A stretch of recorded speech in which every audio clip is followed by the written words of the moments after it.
Good morning, everyone. Welcome to Wizard Educational Institute. সদায়ৰ দৰে আজিও আমি কিছুমান ইম্পৰ্টেণ্ট কাৰেণ্ট এফেয়াৰ্ছ টপিকছ আলোচনা কৰিম। আজিৰ প্ৰথম টপিকটো Sudarshan Chakra indigenous mega shield against missiles drones and cyber war by 2035 প্ৰধানমন্ত্ৰী ডাঙৰীয়াই এই কথাষাৰ কৈছে। এই টপিকটো GS পেপাৰ 3 সায়েন্স এণ্ড টেকনলজিৰ ফালৰ পৰা ইম্পৰ্টেণ্ট হয়। মিছন সুদৰ্শন চক্ৰ কি হয়? Mission Hudarohan Chakra is a new initiative announced by Prime Minister Narendra Modi during his Independence Day speech on August 15. যোৱাকালিৰ ভাষণত আমাৰ প্ৰধানমন্ত্ৰী ডাঙৰীয়াই এই মিছনটোৰ কথা উল্লেখ কৰিছে। It is a plan to build a completely indigenous air defense shield, particularly in the backdrop of Operation Sundar. এটো আৰু আমাৰ কাৰণে বহুত বেছি ইম্পৰ্টেণ্ট হৈ যায় যে indigenous air defense shield এটা আমি বনাব খুজিছো আৰু তাৰ কাৰণে মিছন মোডত আমি সুদৰ্শন চক্ৰ ডেভেলপ কৰিম। The name comes from the mythological weapon of Lord Krishna, symbolizing both protection and decisive power. The goal is to protect India from modern threats in the air, on the ground, and even in cyberspace. বৰ্তমান আমাৰ যেটো S400 আছে এটো আমি ৰাছিয়াৰ পৰা কিনিছিলো হয়নে? ৰাছিয়াৰ টেকনলজিৰ ওপৰত ডিপেন্ডেন্ট হয়।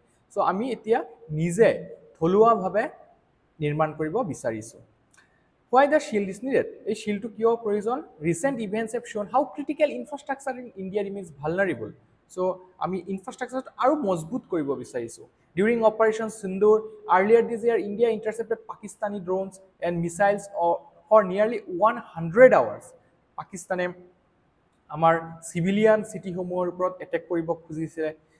To hei khetrot amar S400 air defense system e সহায় কৰিছিলে। সো আমি আৰু ইয়াক কেনেকৈ আৰু ষ্ট্ৰেংথেন কৰিব পাৰোঁ ফুল প্ৰুফ বনাব পাৰোঁ চিষ্টেমটো তাৰ কাৰণে চৰকাৰে এতিয়াৰ পৰাই ফ'কাছ কৰিছে ভৱিষ্যতে যদি তেনেকুৱা কিবা ৱাৰ হৈ থাকে। The defence of but it also' reveal gaps that need to be close with stronger and multi layered protection. আমি যদিও অলপ চলপ কিবা আমাৰ লুপ হোলছ আছে সেইবোৰ আমি ক্ল'জ ডাউন কৰিব বিচাৰিছোঁ, আমি ব্ৰিজ কৰিব বিচাৰিছোঁ গেপছবোৰ। Strategic sites such as power grids, railways, dams, hospitals, and places of worship all are possible targets in future conflict. So, Pakistan nijor character dekhwai disile je civilian areas, power grids, places of worship ebilakot attack koribo khujisile Pakistan, right? So, he khetrot ami etiar pora haju hoi thakibo lagibo. What will the system cover? Ei jitu amar system develop koribo khuja hoise iar dara to give complete protection to both military and civilian side, civilian as well as military duita side protect kora hobo. It will include long range interception, medium range missiles, short range quick reaction systems, and very short range close in defenses. So ei guteibur hamuri loa hoise. In addition, it will integrate cyber defense to counter hacking, phishing, and electronic warfare. Etu eta modern warfare or torika hoy je hacking কৰি দিব পাৰে, fishing attack কৰিব পাৰে, electronic warfare হ'ব পাৰে। So সেইবিলাকতো এই সুদৰ্শন চক্ৰ মিছনটোৱে সহায় কৰিব। Unlike a single weapon system, Hudarohan Chakra will be a national shield made of many layers working together. So it's not a single layer যে এটা বা দুটা স্তৰত যদি কেনেবাকে প্ৰবলেমছ দেখা পোৱা যায়ও, কিন্তু এইটো এটা মাল্টি লেয়াৰ সিস্টেম হ'ব, ইমান সহজে এইটোক ভেদ কৰিব পৰা নাযাব। Indigenous development and reliance. A central idea of the mission is that the shield must be made entirely in India. So আমি 1% to বাহিৰৰ দেশৰ টেকনলজিৰ ওপৰত ডিপেন্ডেন্ট নহও। This reflects the larger vision of Atmanirbhar Bharat, where national security does not depend on imports. The government has directed DRDO, that is Defense Research and Development Organization, the armed forces and private industries to work together on research, production and deployment. This also means building domestic capacity in sensors, radars, missiles, command systems, and cyber technologies. It will build upon existing networks like the IACCS and the Army's Akash-Tir system. The collaboration is expected to accelerate research, testing, and eventual deployment of the shield. Global comparisons. আমি বিশ্বৰ পৰিপ্ৰেক্ষিতত যদি চাও বাকি দেশসমূহৰ তাত কি কি আছে চাও অলপমান। India's mission is often compared to Israel's Iron Dome. Iron Dome ko ভেদ কৰিব পাৰিছিলে ৰিসেন্টলি যেটো ইৰাণ আৰু ইজৰাইলৰ শৰ্ট টাৰ্ম এটা ওয়াৰ হৈছিলে তাত which protects against short range rockets, কিন্তু আমি ক'ব পাৰো বিশ্বৰ ভিতৰত আটাইতকৈ শক্তিশালী এয়াৰ ডিফেন্স সিস্টেম হয় Iron Dome. It is also compared to America's Golden Dome project. America is a Golden Dome, which has a much larger scope and announced budget of hundreds of billions of dollars. Russia has its S-400 and S-500 systems, while China is working on mid-course interceptors and anti-satellite shields. Europe is creating the Sky Shield. Japan is building its Japan Shield, and the Middle East is working on the regional shield backed by the US and Israel. In the global context, India's Sudarshan Chakra stands out as one of the few indigenous projects aiming to cover multiple domains, including cyber warfare. Challenges on the road. Challenge to asei এনেকুৱা ধৰণৰ এটা বৃহৎ পৰ্যায়ৰ যদি project চৰকাৰে লৈছে চ্যালেঞ্জৰ সন্মুখীন হ'ব লগা হ'বই আৰু সেইসমূহ কিছুমান হৈছে the timeline of 2030 is ambitious and also quite long. No budget has yet been announced, which raises concerns about slow progress.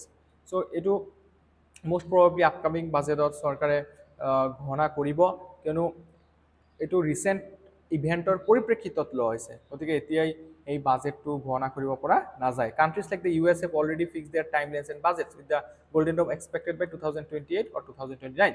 India will likely build Sudarshan Chakra gradually, balancing costs with the nature of threats from Pakistan and China. The real challenge will be in keeping pace with hypersonic and next generation missiles. That are important fact. আজিলৈকে এনেকুৱা কোনো air defence system নাই যেটোৱে hypersonic missile protect কৰিব পাৰে. That adversaries may develop in the coming years. Recently যেটো Iran ইজৰাইলৰ war হৈছিলে মই কৈছিলো অলপ আগতে যে ইৰাণৰ আইৰন ডোমে এইখিনি ৰখাব পৰা নাছিলে কাৰণ I mean ইজৰাইলৰ যেটো আইৰন ডোম আছে এটা ৰখাব পৰা নাছিলে কাৰণ ইৰাণে হাইপাৰসনিক মিসাইল ইউজ কৰিছিলে. With reference to India's air defense, consider the following pairs. So prelims কাৰণে এটা question actually এটো প্ৰিলিমছত আহিছে 2022 চনত UPSC শুদ্ধ উত্তৰটো আপোনালোকে কমেন্ট সেকশনত জনাব. Next topic to আছে GS3 পৰা water hyacinth impact on the environment. Water hyacinth জল মেটেকা বা পানী মেটেকা যেটো আমি কও. Water hyacinth কি হয় is a floating aquatic plant with thick green leaves and purple flowers. আমি দেখা পাইছো নিশ্চয় সবে চিনি পাও. It is native to the Amazon basin in South America. So এটো কোনটো কন্টিনেন্টৰ হয় আজিকালি এনেকুৱা কোৱেশ্চন UPSC প্ৰিলিমছত পুৰা দেখা পোৱা যায় এনেকুৱা ধৰণৰ এটা কোৱেশ্চন আহি এটা স্পিচিছ যেটো নেটিভ হয় কোনো এটা জাগাৰ হতে সো এই যেটো আমাৰ ফ্লোটিং একুয়াটিক প্লান্ট আছে that is water hyacinth. It is native to South America. British colonies introduced it to India in the late 19th century for ornamental ponds. Ornament মানে দেখা ধুনিয়া হবৰ কাৰণে এটো লঞ্চ কৰিছিল আমাৰ ভাৰতত. It grows quickly in warm, nutrient-rich waters and reproduces both through seeds and by spreading across the surface. Today, it is considered one of the world's most invasive aquatic weeds. So, it বহুত সোনকালে reproduce কৰিব পাৰে আৰু এটো compete কৰে পানীত যিবিলাক aquatic animals আছে ecosystemক negatively impact কৰে. How widespread is the problem? The plant now covers over 2,000 hectares of inland water bodies across India. It is found in lakes, rivers and backwaters from Kerala to Assam. From north to south, east to west, সব জায়গাতে পাওয়া যায়. Kerala's Vembanan Lake, a Ramsar recognized wetland, is among the worst affected. Kerala's যেটো Vembanan Lake আছে এটা Ramsar recognized wetland হয়, এটো কিন্তু ইয়াৰ দ্বাৰা প্ৰভাৱিত হৈছে. Satellite images show thick green mats stretching for kilometers in certain seasons. The spread is so rapid that a single plant can produce thousands of offspring in a year. Why has it spread so fast? Kiyo etu iman hunkale spread hoy? The nutrient rich wastewater flowing into rivers and lakes acts like fertilizer for the plant. Aru etu mane catalyst rupe kaam kore. Je nutrient rich water jodi pai jay ei plants bilake to hiyote aru easily reproduce kore in fast manner. Warm tropical climate and abundant sunlight allow it to grow all year.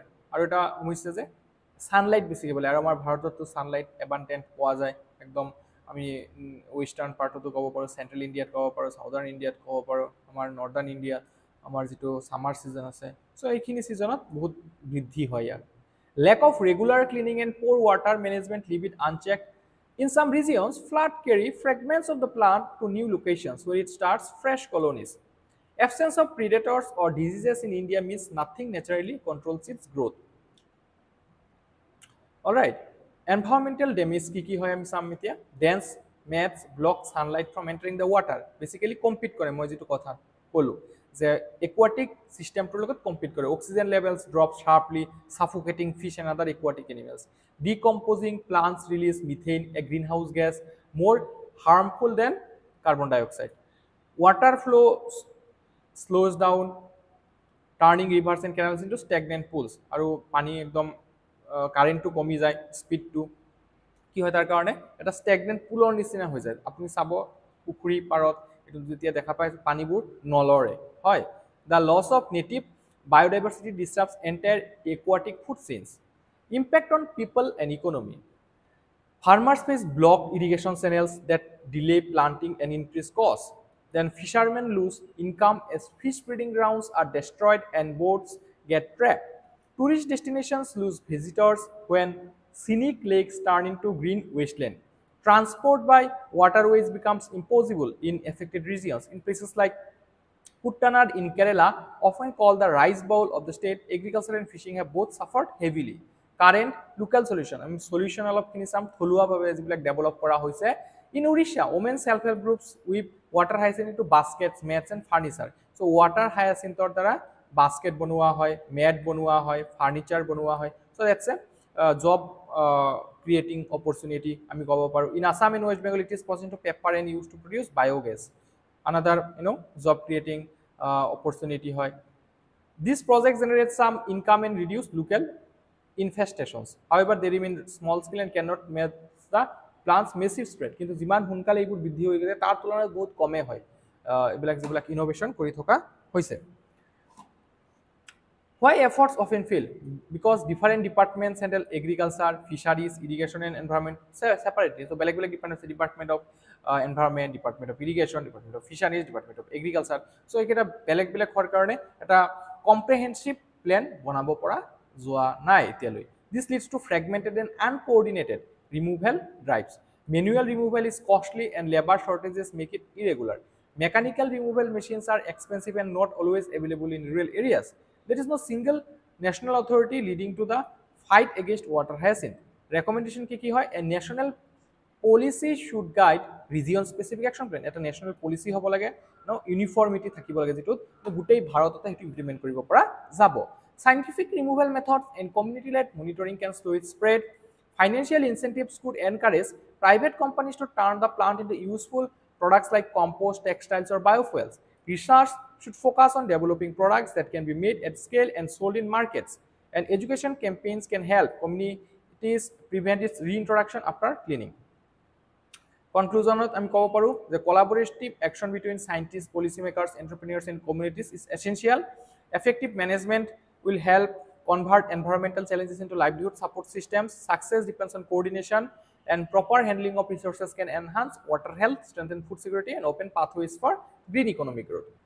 So next topic to লৈ যাও, next topic to GST reformer ওপৰত আছে। GS paper 3 পৰা very important. GST shake up is in the offing. 12% and 28% slabs to be axed. 12% or 28% or যেটো slab আছে এটো এতিয়া কাটি দিয়া হ'ব বুলি কোৱা হৈছে। The government of India is planning the biggest GST reform since its launch in 2017. 1 July 2017 চনত এটো লঞ্চ কৰা হৈছিল। GST আপোনালোকে নিশ্চয় জানে, গুডছ এণ্ড সাৰ্ভিসেছ টেক্স 101 নম্বৰ সংবিধানিক সংশোধনী আইনৰ দ্বাৰা আৰ্টিকেল 279 এৰ আণ্ডাৰত GST কাউন্সিলো বনোৱা হৈছিল। Prime Minister Narendra Modi during his Independence Day speech called it the next generation GST reform, promising it as a Deepavali gift for citizens. The main idea is reduce the number of GST slabs. GST slab যেটা আছে 5%, 12%, 18% আৰু 28%, এই পাঁচটা থাকে।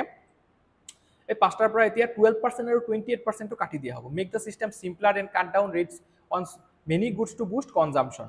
Goods and Services Tax is a single indirect tax introduced in 2017 under the 101st Constitutional Amendment Act 2016. It replaced multiple taxes like VAT, that is, value-added tax, excise duty, and service tax, bringing them under one nation, one tax. GST is collected at the point of consumption, that is, destination-based tax. Okay.